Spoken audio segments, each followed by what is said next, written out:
अस्सलाम वालेकुम, good evening, have a safe investment. जैसा कि एनएफटी का शोर है, सिंपल सी बात है कि फ़िज़िकल दौर से निकल कर हम डिजिटल की तरफ जा रहे हैं। ये छोटी सी एक इन्फॉर्मेशन शेयर करना चाहता हूँ। NFT stand for non fungible token, ठीक है। मीन कि जिसके स्ट्रक्चर को आप चेंज नहीं कर सकते, ठीक है। अब ये है कि जो बनाने वाला है उसी की चीज़ को आगे हम फॉरवर्ड कर सकते हैं और इसकी कीमत वही तय कर सकता है। लेकिन इसमें मुख्तलिफ़ किस्में आगे आप देखें, ऐसे फिज़िकल और डिजिटल एसेट्स, असासाजात, टोकन और जो भी चीज़ें हैं, ठीक है, यूज़ कर सकता है, हर बंदा यूज़ कर सकता है, ठीक है, बाय सेल कर सकता है, होल्ड कर सकता है, लेकिन वो इसका मालिक नहीं कहलाएगा, ठीक हो गया। मालिक उसका पहले ही रहेगा।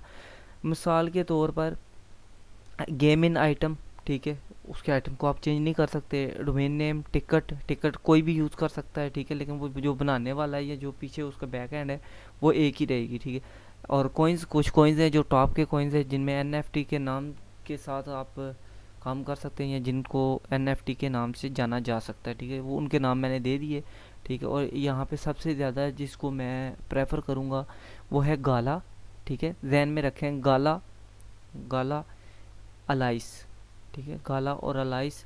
बाकी भी अच्छे हैं लेकिन गाला और अलाइस को मैं ज़्यादा प्रेफर करूँगा। I hope you understand this all information. Bundles of thanks. Take care of yourself. Allah Hafiz, Allah Nigeban.